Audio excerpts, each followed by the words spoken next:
우리가 챗불이 3번 남았더라고요. 함께 주님을 예배하는 마음으로 남은 예배도 함께 했으면 좋겠습니다. 함께 찬양하겠습니다.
마지막으로 주님을 찬양합시다. 주님을 예배하는 것, 주님을 예배하는 것, 주님을 기뻐하는 것, 나의 마음과 뜻 다해 주님 더 알기 원하네.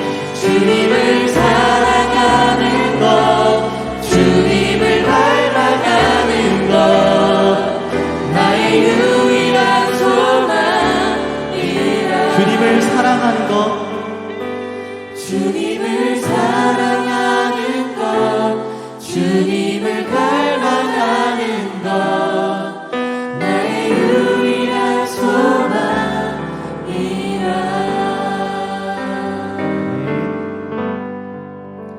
계속해서 주님 찬양합시다.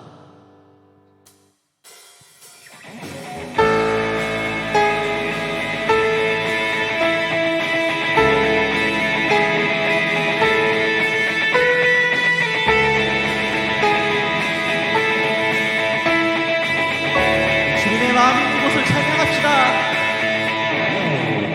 주님의 마음 있는 곳, 주님의 시선 있는 곳, 내가 있기 원하네. 광야에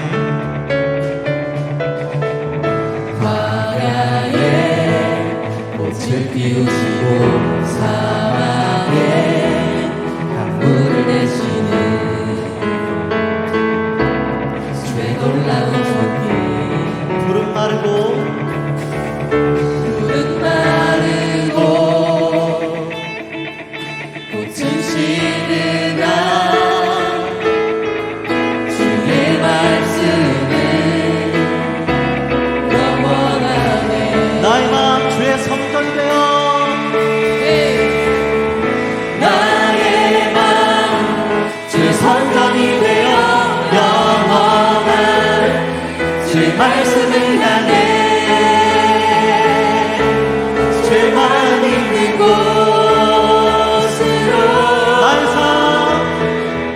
나의 삶 주의 말씀을 따라 이루신 주의 나라를 향해 주의 시선 있는 곳.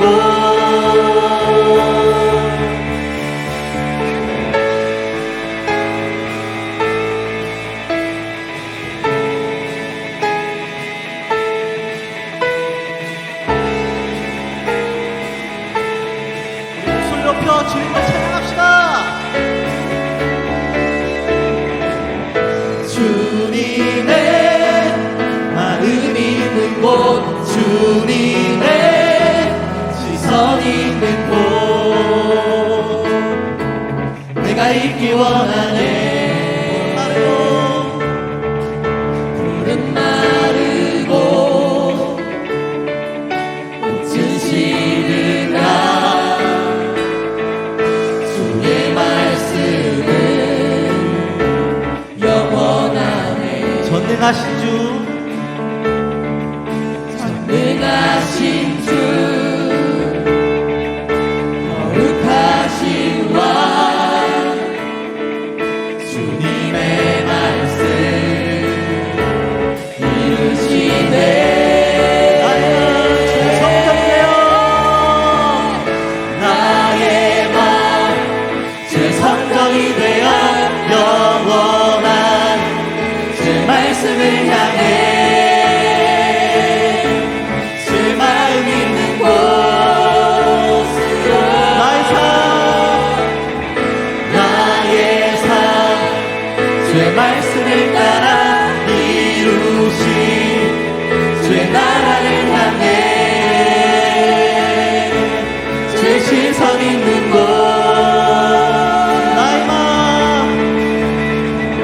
나의 마음 주의 성전이 되어 영원한 주의 말씀을 향해 주의 마음 있는 곳으로 나의 삶 주의 말씀을 따라 이루신 주의 나라를 향해 주의 시선 있는 곳.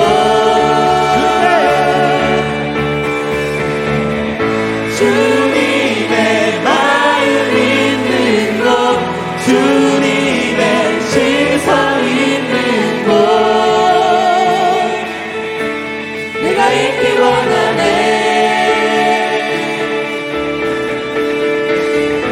주님의 마음 있는 곳, 주님의 시선 있는 곳,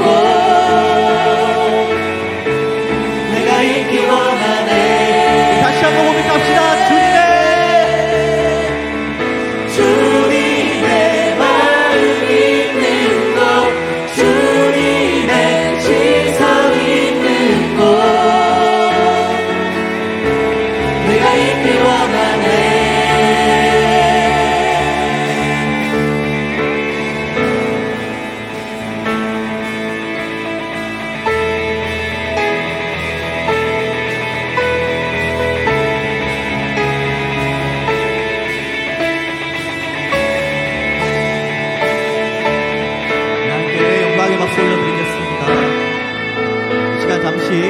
예배를 위해서 묵상으로 함께 기도하는 시간 가지겠습니다.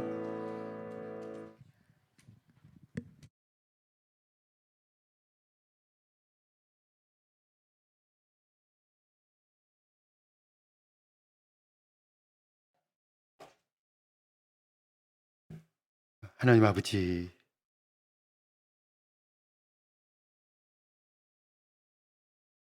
하나님 아버지 앞에 우리를 불러주셔서 감사합니다.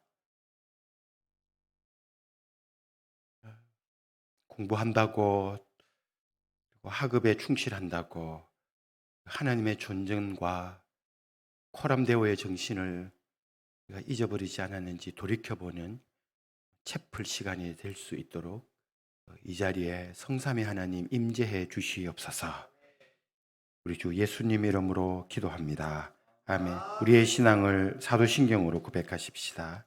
전능하사 천지를 만드신 하나님 아버지를 내가 믿사오며 그 외아들 우리 주 예수 그리스도를 믿사오니 이는 성령으로 잉태하사 동정녀 마리아에게서 나시고 본디오 빌라도에게 고난을 받으사 십자가에 못 박혀 죽으시고 장사된 지 사흘 만에 죽은 자 가운데서 다시 살아나셨으며 하늘에 오르사 전능하신 하나님 우편에 이제 계시다가 저리로서 산자와 죽은 자를 심판하러 오시리라.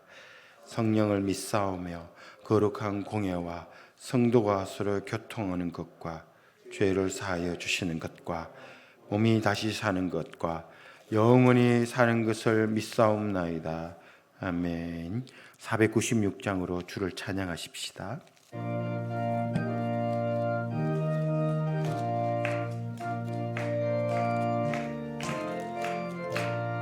새벽부터 우리 사랑함으로써 저녁까지 씨를 뿌려봅시다.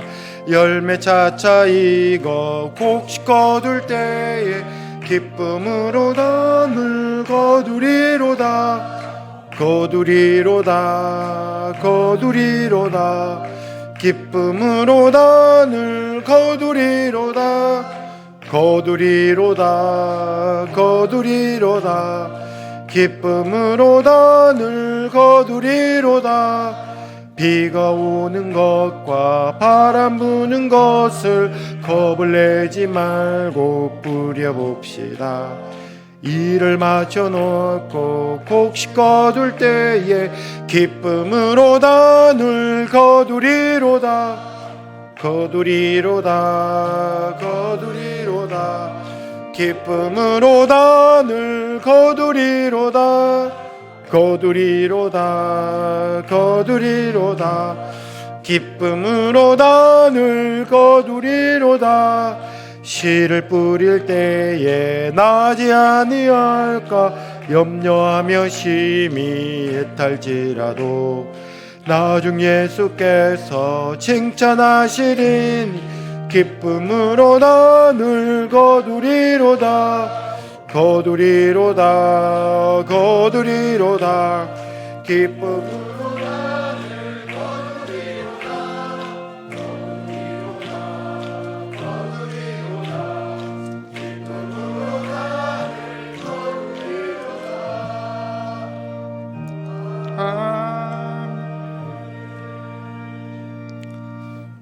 사랑이 많으신 하나님 아버지, 은혜와 사랑을 너무나 감사드립니다.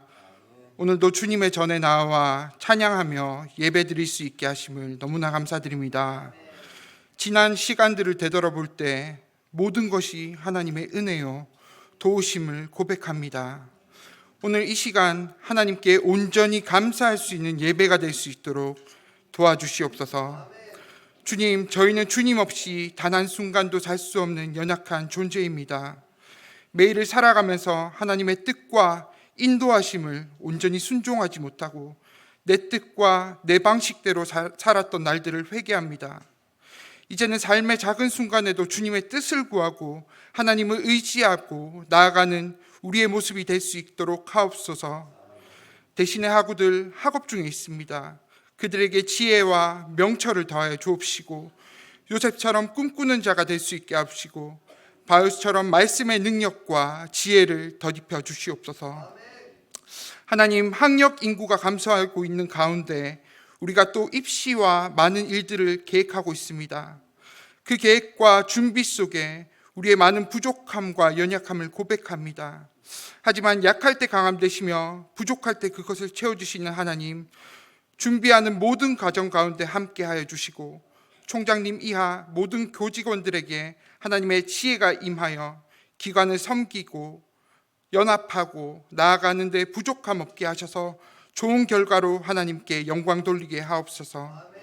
이제 주의 말씀을 들을 때 진리의 영이 역사하셔서 전하는 자나 듣는 자 모두가 진리와 은혜로 충만케 하시고 저희로 그 말씀을 새기고 행하여 하나님의 선하신 뜻이 이루어질 수 있도록 하옵소서. 우리의 길과 진리와 생명 되시는 예수 그리스도 이름으로 기도합나이다. 아멘.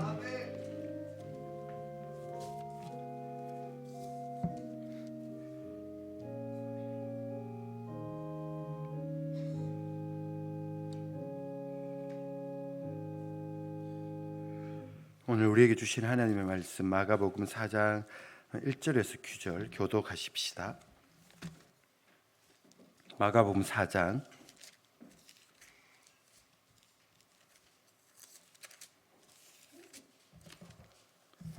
1절에서 9절인데 우리 남녀로 교독하십시다. 먼저 형제님들 먼저 읽어주시고 자매님들 함께 읽어주십시오. 형제님들 4장 1절 읽어주십시오. 시작.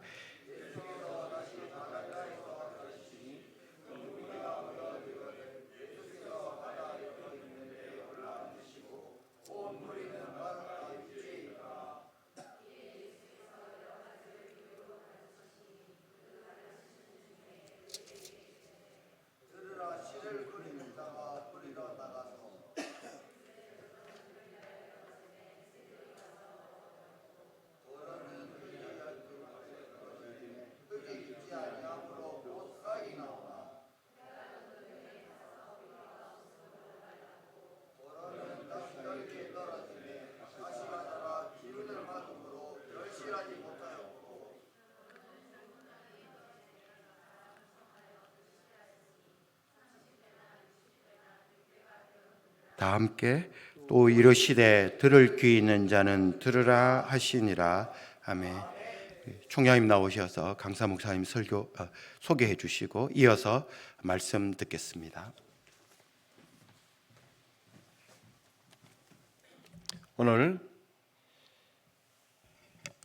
안양대학교를 섬기시고 한국기독교교회를 하나님 말씀 가운데 정말 반듯하게 섬기도록 논문으로도 연구하시고 말씀으로 전해오고 계시는 이은선 목사님, 교수님 오늘 우리 대학에 오셨습니다. 여러분 환영의 박수 한번 하겠습니다.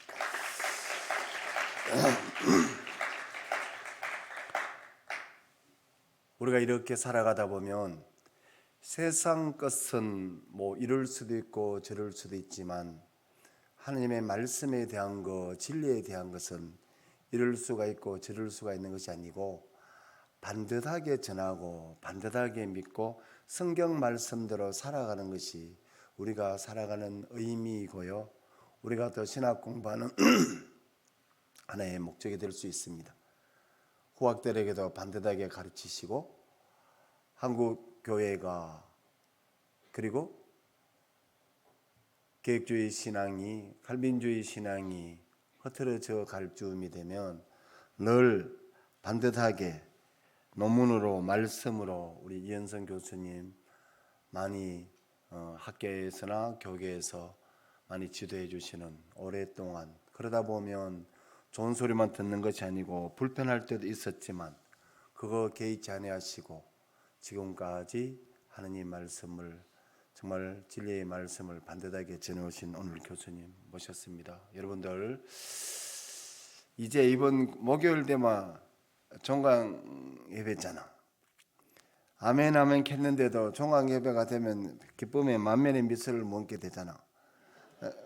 여러분들 여기에 참여한다고 얼마나 수고가 많았겠어요.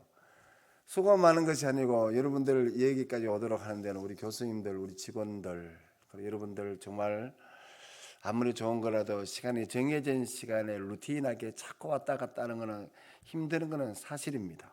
그러나 이번 학기에 여러분들 정말 반듯하게 정말 신앙생활 제풀 잘 참석해 주셔서 너무너무 고맙습니다.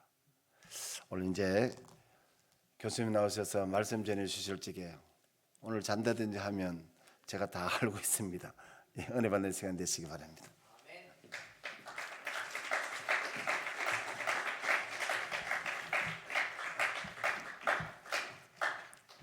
예, 오늘 이렇게 대신대학교의 귀한 채플 강단에 와서 말씀을 전할 기회를 주신 우리 하나님께 영광을 돌리고, 또 저를 초청해 주신 우리 최대의 총장님과 모든 교수님들, 또 모든 학우들에게 감사를 드립니다. 지금 교회에서는 추수감사절의 절기를 지키고 있습니다. 우리 삶에서도 하나님께서 주신 영적인 열매들과 우리 삶의 모든 열매를 인해서 하나님께 감사하고, 그런 감사함을 통해서 더욱 풍성한 열매를 거두는 우리 수확의 계절이 되기를 소망합니다. 오늘 우리가 읽은 비유는 우리가 너무 잘 알고 있는 비유입니다. 그리고 이 비유는 요한복음을 제외하고 이렇게 세 복음서, 소위 공관 복음서에 다 기록되어 있는 비유입니다. 마태복음 13장 1절부터 9절에 기록되어 있고, 누가복음에는 8장 4절에서 9절에, 마가복음은 지금 우리가 읽은 대로 4장 1절부터 9절에 기록되어 있습니다.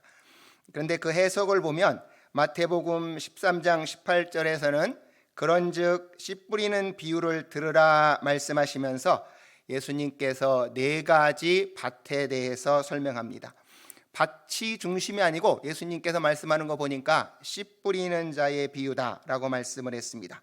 마가복음 4장 14절에 보면 뿌리는 자는 말씀을 뿌리는 것이라고 말씀을 했고, 또 누가복음 8장 11절에 이 비유는 이러하니라 씨는 하나님의 말씀이요 라고 말씀합니다. 그러니까 예수님은 이 비유의 제목을 씨 뿌리는 비유라고 말씀을 하시는데, 결국 이 씨는 하나님의 말씀이고 뿌리는 자는 하나님의 말씀을 뿌리는 것이라는 거죠. 그러므로 이 비유의 제목은 하나님의 말씀에 씨를 뿌리는 비유라고 할 수 있을 것입니다. 이렇게 예수님은 씨 뿌리는 비유를 하시면서 씨를 뿌리는 게 결국 하나님의 말씀을 뿌리는 것이라고 말씀합니다. 결국 씨를 뿌리는 분은 누구실까요? 결국 예수님 자신이 씨를 뿌리시는 분이셨습니다. 그래서 예수님께서 씨를 뿌리러 오신 것 같이 우리도 씨를 뿌리는 자가 되어야 하겠다는 생각에서 설교의 제목을 씨 뿌리는 자의 사명이라고 정해보았습니다. 예수님이 땅에 무엇하러 오셨습니까? 방금 말씀드린 대로 주님은 이 땅에 하나님의 말씀의 씨를 뿌리러 오셨습니다. 말씀을 뿌리러 오셔서 십자가를 지시기 전까지 지속적으로 그 사역을 감당하셨습니다. 마태복음 4장 17절에 보니까 이때부터 예수께서 비로소 전파하여 이르시되 회개하라 천국이 가까이 왔느니라 말씀합니다. 이때부터 예수께서 비로소 전파하시는데 이때가 언제인가요? 바로 그 앞에 4장 12절에 보면 바로 세례 요한이 감옥에 갇힌 때였습니다. 예수님 앞에 와서 예수님의 사역을 준비했던 세례 요한이 감옥에 갇힌 후에 바로 그의 사역을 이어서 예수님의 공사역을 시작하셨고, 예수님의 공사역을 시작하시면서 첫 번째 말씀이 회개하라 천국이 가까이 왔느니라 말씀하셨습니다. 마태복음 4장 23절 이하에서도 예수께서 온 갈릴리에 두루 다니사 그들의 회당에서 가르치시며 복음을 전파하시며 백성 중에 모든 병과 약한 것을 고치셨습니다. 바로 주님이 하신 걸 우리가 흔히 3대 사역이라고 말씀했습니다. 회당에 다니시면서 가르치시고 천국의 복음을 전파하시고 바로 백성들 중에 약하고 병든 자를 고치시는 사역을 감당하셨습니다. 바로 주님께서 하시는 이 모든 사역은 말씀을 뿌리고 가르치고 그 말씀의 능력으로 병든 자, 연약한 자들을 고치는 사역이셨습니다. 주님은 이와 같이 이 땅에 오실 때에 하나님의 뜻을 실천하기 위해서 오셨습니다. 시편 40편 7절 8절에 그때에 내가 말하기를 내가 왔나이다 나를 가리켜 기록된 것이 두루마리 책에 있나이다. 나의 하나님이여, 내가 주의 뜻 행하기를 즐기오니 주의 법이 나의 심중에 있나이다 하였나이다. 내가 많은 회중 가운데 의의 기쁜 소식을 뜻을 전하였나이다. 이 말씀을 히브리서 4장 10장 4절부터 6절에 인용하시면서 주님께서 이 땅에 하나님의 뜻을 행하러 오셨음을 선포하십니다. 주님은 이 땅에 오셔서 바로 선포하시면서 주의 법이 심중에 있어서 의의 기쁜 소식을 전하셨습니다. 이렇게 주님은 이 땅에 오셔서 하나님의 뜻을 행하여 복음의 기쁜 소식을 전하러 오셨습니다. 제자들은 주님과 한 곳에 머물러 있기를 원했습니다. 근데 마가복음 1장 35절 이하에 보시면 새벽 아직도 밝기 전에 예수님께서 일어나 나가서 한적한 곳에 가서 거기서 기도하시더니 시몬과 및 그와 함께 있는 자들이 예수의 뒤를 따라가 만나서 이르되 모든 사람들이 주님을 찾습니다. 이르시되 우리가 다른 가까운 마을로 가자. 거기서도 전도하리니 내가 이를 위하여 왔노라 하시고 이에 온 갈릴리를 다니시면서 그들의 여러 회당에서 전도하시고 귀신을 내어 쫓았습니다. 아마 제자들은 예수님이 자기들하고 한 곳에 머물러 있으면서 자기들과만 있는 걸 원하셨지만 주님은 한 곳에 머물러 계시러 오신 것이 아니라 가까운 마을로 가서 지속적으로 전도하는 사명을 감당하러 오셨다는 거죠. 그리고 주님은 그 사역을 감당하기 위해서 새벽 일찍부터 일어나서 기도하셨습니다. 기도하는 가장 중요한 목적은 자신이 이 땅에 오신 목적을 잘 수행하기 위해서였습니다. 그래서 그렇게 기도하시는 가운데 갈릴리에 다니시면서 여러 회당에서 전도하시고 또 귀신을 내어 쫓으셨습니다. 주님은 오셔서 이렇게 복음을 전파하시는 사역을 감당하셨는데 이를 위해 성령 충만을 받으셨습니다. 누가복음 4장에 보면 예수님께서 세례를 받으신 결과를 예수께서 성령의 충만함을 입어 요단강에서 돌아오셔서 광야에 40일 동안 성령에게 이끌리시며 마귀에게 시험을 받으셨다 말합니다. 그 결과 4장 14절에 보니까 예수께서 성령의 능력으로 갈릴리에 돌아가셔서 친히 그 여러 회당에서 가르치셨다 말씀합니다. 그렇게 회당에서 가르치실 때에 가장 16절에 그 유명한 이사야 말씀을 읽습니다. 예수님께서 그 자라나신 곳 나사렛에 이르사 안식일에 늘 하시던 대로 회당에 들어가 성경을 읽으려고 서심해 선지자 이사야의 글을 들이거늘 책을 펴서 이렇게 기록된 데를 찾아 읽으셨습니다. 주의 성령이 내게 임하셨으니 이는 가난한 자에게 복음을 전하게 하시려고 내게 기름을 부으시고 나를 보내사 포로된 자에게 자유를 눈먼 자에게 다시 보게 함을 전파하며 눌린 자를 자유롭게 하고 주의 은혜의 해를 전파하려 하심이라. 바로 주님께서 내가 이제 공적인 사역을 시작하는데 성령 충만한 가운데에 그 사역을 시작합니다. 그것이 어디에 예언되어 있냐? 바로 이사야의 말씀에 예언되어 있다는 것이죠. 그래서 바로 61장 1절 이하에 주의 영이 내게 임하셔서 바로 주의 복음을 선포하게 하셨다는 겁니다.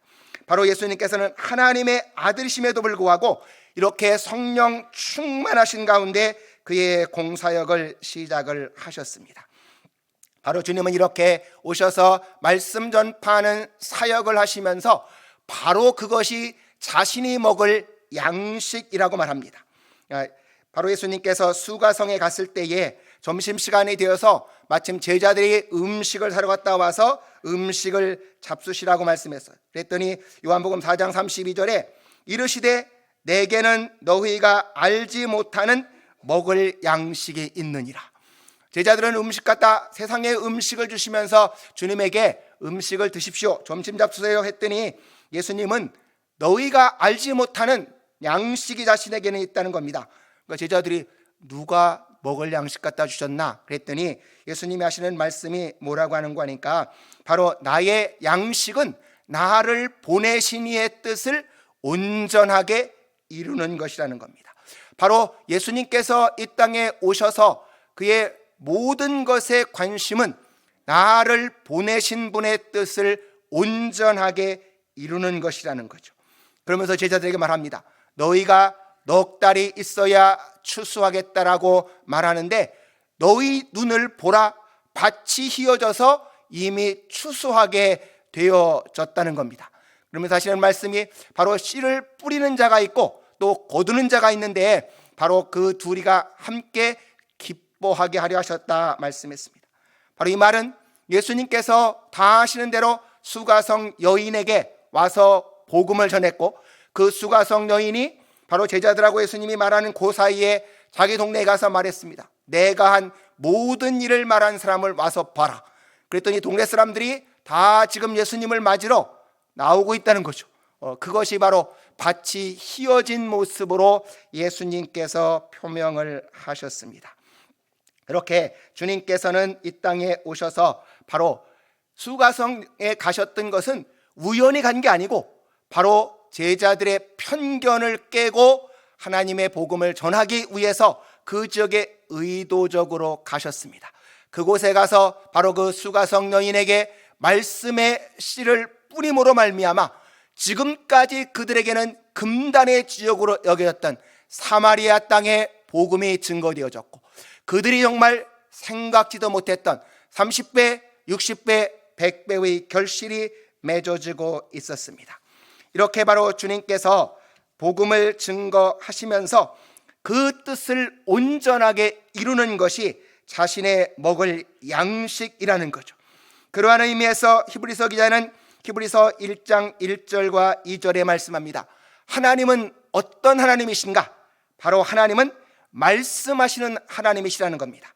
옛적의 선지자들을 통하여 여러 부분과 여러 모양으로 우리 조상들에게 말씀하신 하나님이 이 모든 날 마지막에 아들을 통하여 우리에게 말씀하셨다 기록하고 있습니다. 히브리서 기자에 따르면 하나님은 말씀하시는 하나님이라는 거예요. 그래서 구약의 여러 부분과 여러 모양으로 말씀하시다가 결국 마지막 날에 예수님을 이 땅에 보내셔서 바로 예수님을 통해서 말씀하셨다는 거죠. 그런다고 보면 사복음서에 기록된 예수님의 모든 행적은 바로 그가 오셔서 하나님의 말씀을 전파한 것으로 볼 수 있겠습니다. 종교개혁자였던 마틴 루터는 바로 이 히브리서를 강해하고 묵상하는 가운데 과연 교회가 뭐냐라고 하는 것을 생각하게 되었습니다. 중세 교회들은 우리가 흔히 하는 대로 칠성례를 행하면서 별로 말씀을 전파하고 있지 않았습니다. 근데 루터는 바로 이 말씀, 하나님은 의식을 행하시는 하나님이 아니냐, 말씀하시는 하나님이다. 말씀하시는 하나님이라면 교회는 과연 뭐가 되어야 되겠느냐? 바로 교회는 하나님의 말씀을 선포하는 하나님의 입이 되어야 된다. 하나님의 입이 되어서 우리는 결국 하나님의 말씀을 선포해야 되겠다는 거죠. 그래서 결국 루터는 우리가 하나님의 입이 되어 하나님의 말씀을 선포해야 된다. 그런데 그 하나님의 말씀을 선포할 때 하나님의 진리를 가감 없이 전해야 되고 어떤 어려움이 다가와도 진리는 타협할 수 없다는 것입니다. 루터가 이신칭의의 진리를 알았을 때 그렇게 담대하게 복음을 전했던 대표적인 장면이 바로 1521년 4월 17일 날 있었던 유명한 보름스 제국의회였습니다. 바로 루터가 이신칭의의 복음을 전파해서 계속 이게 확장되어 가니까 로마 카톨릭에서는 이제 루터를 이단으로 정지하려 결정을 했어요.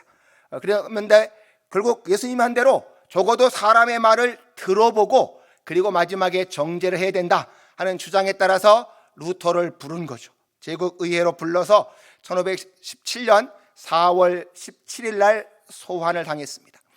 루터가 거기 갈 때 루터의 친구들은 다 반대했습니다. 너도 잘 알고 있지 않냐? 100년 전에 콘스탄트 종교회 때 바로 요한 후스라고 하는 사람이 신성로마 제국 황제가 신변 보장을 해주마. 네가 요 콘스탄트 종교회의에 와서 네 주장이 맞는지 안 맞는지 주장을 한번 해봐라 해서 갔는데 가자마자 교황 지자들이 그를 체포했고 결국 화형당하고 말았습니다. 루터한테도 그 친구들이 다 그렇게 말했어요. 100년 전에 결국 요한 후스같이 너도 거기 가면 화형당할 게 틀림없다. 가지 마라. 근데 루터는 말했습니다. 나는 목숨을 구걸하기보다 진리를 선포하겠다. 마귀가 심지어 제국의회 건축물 위에 기왓장만큼 많다고 해도 나는 가서 그 말을 하겠다는 겁니다. 여기 있는 분들은 정말 누구 앞에서 그렇게 담대하게 복음을 전했습니다. 갔어요? 여기 누가 있냐? 예, 바로 그 당시에 최고 권력자였던 신성로마 황제가 있습니다. 교황이 보낸 사절이 있고 바로 그 신성로마 황제를 뽑는 바로 독일의 7명의 선체후 9명이 여기 자기들의 그 위엄을 갖춘 복장을 입고 루터 한 사람을 여기 세워놨습니다. 그리고 물었습니다. 신문관을 통해서 루터야, 네 이름으로 저술된 이 책들이 내 책인지 대답해라. 그리고 네가 쓴 책을 취소할 의향이 있냐? 이렇게 물으니까 루터가 첫 번째 질문에 대해서는 거기서 즉석으로 대답했습니다. 맞다, 이게 내가 쓴 책이다. 그런데 두 번째 문제에 답하는 거에 대해서는 하루만 시간을 주십시오 해갖고 하루 시간을 얻었어요. 그러면서 그날 저녁에 자기가 밤에 가서 친구한테 편지를 썼습니다. 편지를 쓰면서 하는 얘기가 내가 오늘 그렇게 신문을 당했고 하루 시간을 구했는데 더 이상의 시간은 주어질 것 같지 않다는 것이죠. 그러나 나는 그리스도께서 내게 은혜를 베풀어 주시는 한 영원히 한 글자도 처리하지 않을 거다라고 친구한테 편지를 썼어요. 그리고 그 다음날 여기 가서 썼습니다. 네가 쓴 책들을 처리할 의사가 있냐? 루터는 말했습니다. 여기 있는 분들 가운데에서 성경 말씀을 가지고 내 책을 반박하면 내가 나의 모든 책을 취소하고 불태우겠습니다. 그러나 성경을 가지고 내 책을 반박하지 않는 한 나는 내가 쓴 책 한 줄도 취소하지도 않겠고 할 수도 없습니다. 내 양심은 하나님의 말씀에 사로잡혀 있습니다. 하나님, 나 여기 서 있습니다. 날 도와주십시오 하고 자기는 그 모든 걸 거절했습니다. 결국 루터는 자기가 이신층이라고 하는 생명의 복음을 깨달았을 때 세상의 최고 권력자들이 위협을 해도 나는 거기에 결코 굴복할 수 없다. 나는 이신층의 진리를 선포하겠다 선언했고 거기에서 종교개혁이 지금까지 오고 있습니다. 저는 늘 이 장면을 읽을 때마다 바로 바울이 사도행전 26장 28절 이하에 있는 말이 생각이 납니다. 다 아시는 대로 베스도가 바울을 갖다 놓고 신문하는 장면이죠. 거기 아그리빠 왕이 있고 여러 명의 권세자들이 다 있을 때에 결국 계속해서 그가 나는 죽은 자의 부활을 믿고 바로 여러분도 이렇게 예수님을 받아들이기 바란다 하니까 28절에 아그리빠가 말합니다. 바울에게 이르되 내가 적은 말로 나를 권하여 그리스도인이 되게 하려 하는도다. 바울이 이르되 말이 적으나 많으나 당신뿐만 아니라 오늘 내 말을 듣는 모든 사람도 다 이렇게 결박된 것 외에는 나와 같이 되기를 하나님께 원하나이다. 바울은 지금 자기가 감옥에 갇혀서 신문 받는데 자기 앞에 서 있는 왕들과 총독을 향해서도 당당하게 말합니다. 여기 서 있는 모든 분들 다 내가 이렇게 결박당한 것 이외에는 나와 똑같이 예수님 믿고 구원받고 천국 가십시오. 그렇게 담대하게 외쳤습니다. 바로 루터가 하나님께서 예수 그리스도를 통하여 마지막 날에 말씀하셨고 그 사명이 지금 교회와 예수 믿는 사람들에게 맡겨져 있다는 걸 확신해서 그렇게 하나님의 말씀을 선포하고 가르치는 일에 전념했던 것입니다. 그런 면에서 보면 결국 바로 오늘날 예수 믿는 우리들에게 주어진 사명이 예수님을 본받아, 그리고 그 진리를 깨닫던 사람들을 본받아 그렇게 말씀을 전해야 되겠다는 것이죠. 예수님께서 12명의 제자를 선택했어요. 바로 예수님 자신이 복음을 전파하시면서 씨를 뿌리시면서 그러면 그 다음에 누가 하겠냐? 그래서 12명의 제자를 선포했는데 마가복음 3장 14절에 보니까 이에 12를 세우셨으니 이는 자기와 함께 있게 하시고 또 보내사 전도도 하며 귀신을 내쫓는 권능도 가지게 하려 하십니다. 예수님께서 가장 원하셨던 건 예수님하고 먼저 함께 있어야 된다는 겁니다. 우리가 정말 주님을 올바르게 따라가려면 주님과 끊임없이 교제하고 주님의 뜻을 정확하게 깨닫고 주님이 주시는 능력을 힘입어야 그게 가능하겠죠. 그래서 주님은 주님과 먼저 함께 있으면서 그리고 나가서 전도도 하며 귀신도 내어쫓는 사명을 감당하기를 원했습니다. 참 우리도 다 능력을 원하죠. 근데 예수님은 누가복음 10장 17절 이하에 말합니다. 70인이 기뻐하여 돌아와 이르되 주여 주의 이름으로 귀신들도 우리에게 항복하이더이다. 예수께서 이르시되 사단이 하늘로부터 번개같이 떨어지는 것을 내가 보았노라. 내가 너희에게 뱀과 전갈을 밟으며 원수의 모든 능력을 제어할 권능을 주었으니 너희를 해칠 자가 결코 없으리라. 그러나 귀신들이 너희에게 굴복하는 것으로 기뻐하지 말고 너희 이름이 하늘에 기록된 것으로 기뻐하라. 정말 우리가 기뻐해야 할 건 내 이름이 생명책에 기록된 것이고 그리고 우리도 그 복음을 전해서 다른 사람의 이름도 생명책에 기록되게 하는 것이라는 겁니다. 그래서 결국 예수님께서 이렇게 씨 뿌리는 비유를 공간복음에 다 기록한 목적은 결국 우리들도 주님을 따라서 그렇게 씨 뿌리는 자가 되라고 이 말씀을 기록한 걸로 보여집니다. 결국 저와 여기 있는 우리 모두가 우리가 일생을 살아가면서 나는 과연 무엇을 목적으로 삼고 인생을 살아가겠느냐 하는 것이죠. 저는 결국 우리가 씨를 뿌리는 자가 되어야 되겠다. 내 평생에 하나님의 말씀에 씨를 뿌리는 자가 되겠다고 결단을 해야 되겠다는 겁니다.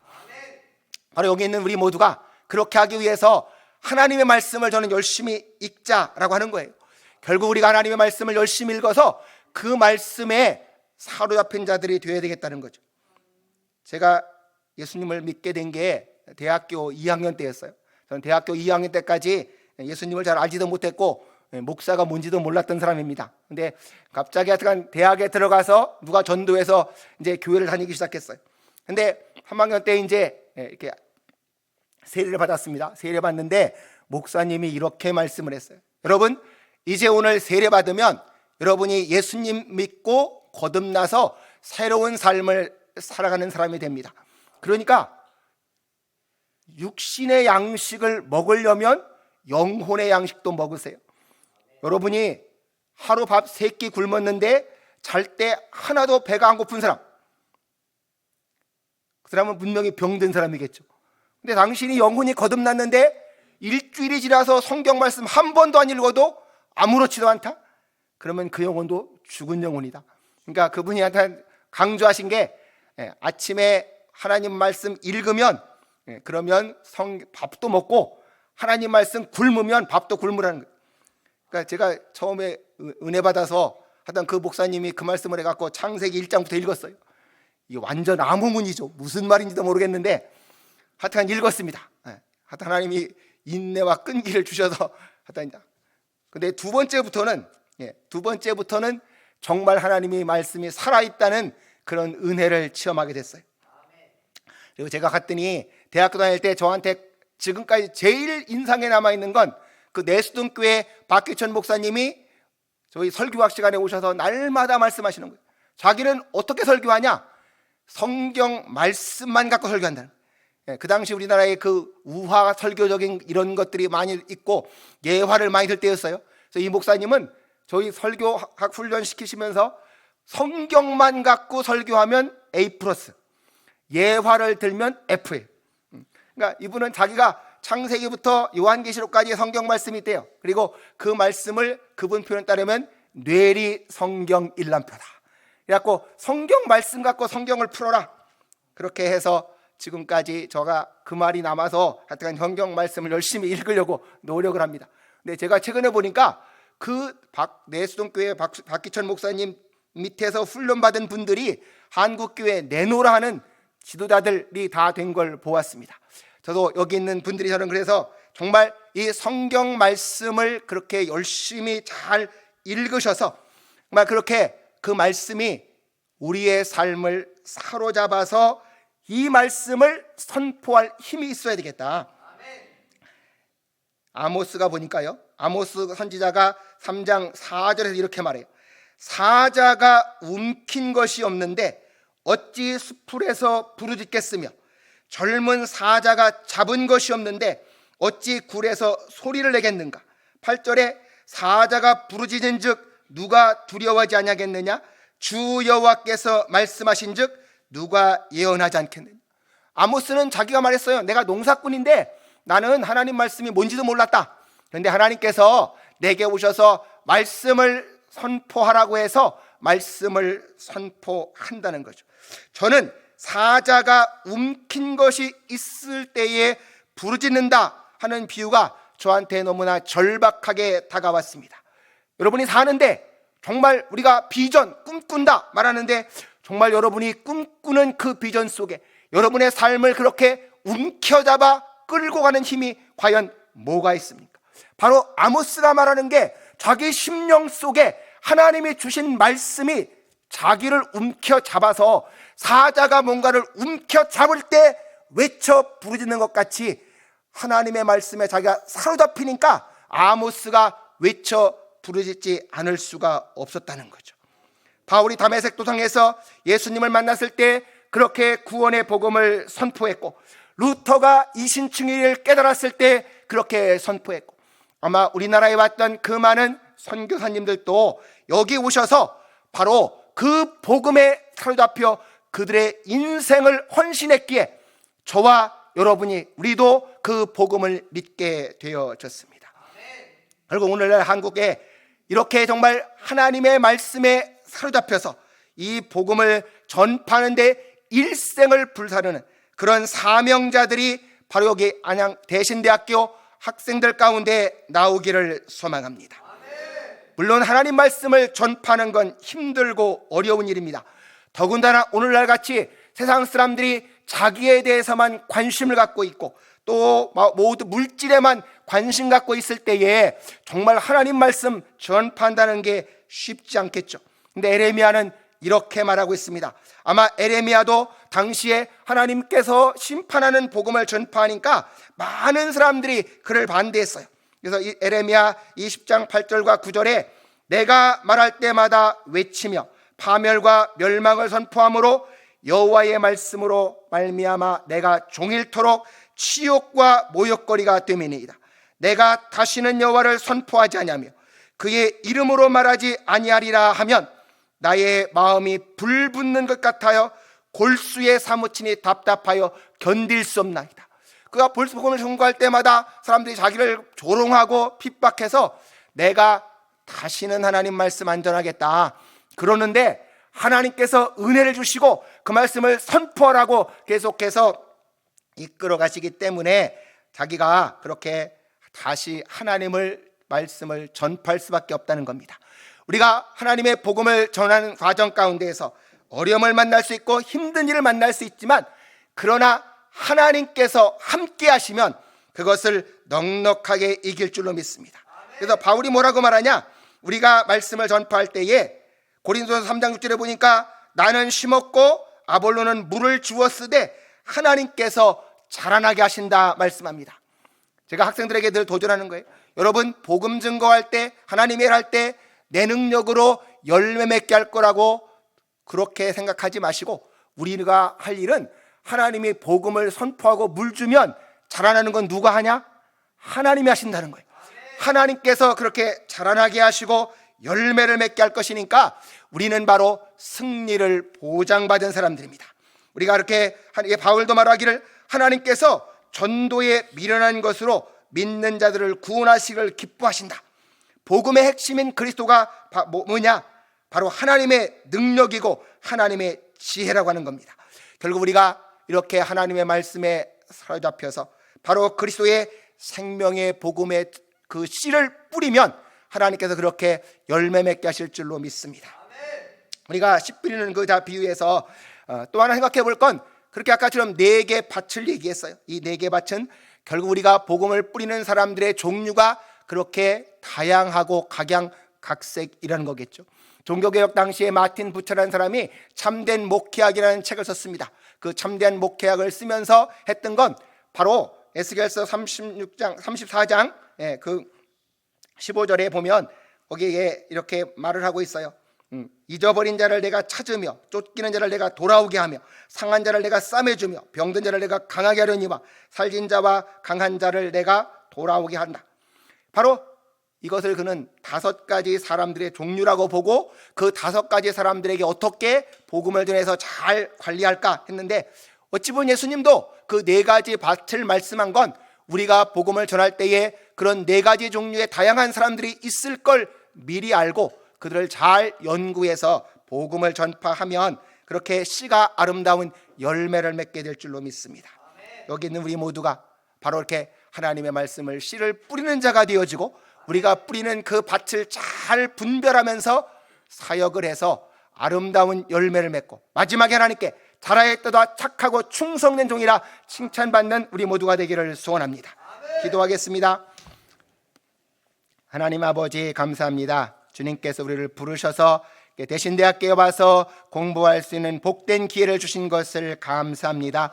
하나님, 우리가 주님을 믿으며 살면서 주님께서 씨를 뿌리러 오셔서 끊임없이 씨를 뿌려 생명을 주셨던 것 같이 우리들도 하나님의 말씀을 뿌려 그 생명의 복음으로 추수하는 자들이 되게 하여 주시옵소서.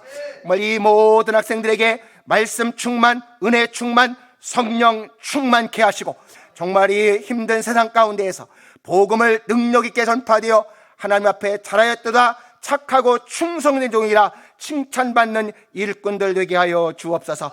하나님, 대신대학을 우리 최대 총장님이야 모든 교수님들, 학생들이 한마음 되어져서 하나님을 영화롭게 하는 복된 대학이 될 수 있도록 축복하여 주옵소서.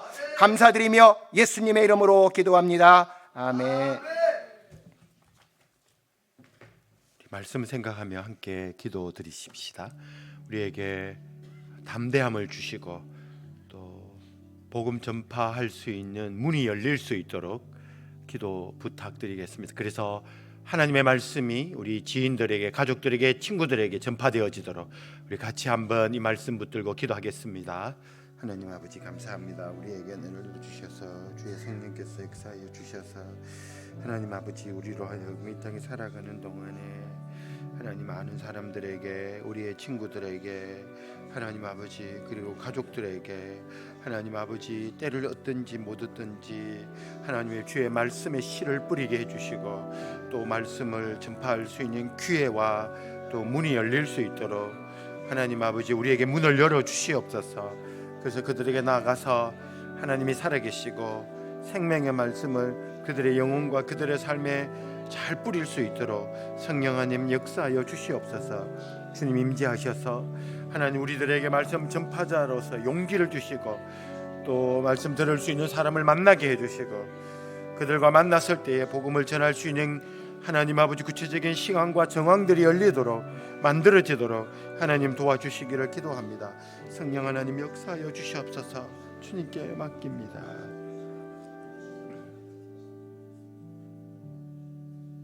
예수님의 이름으로 기도합니다. 아멘. 말씀을 기억하며 497장 찬양 드리십시다.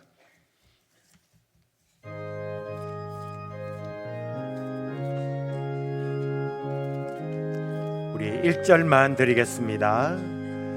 주 예수 넓은 사랑 그 크신 은혜를 나 힘써 전파함을 참 기쁜 일일세. 주 예수 복된 말씀 생명과 진리요 내 마음의 갈급함을 다 채워주시네. 예부터 전한 말씀 주 예수 크신 사랑 나 항상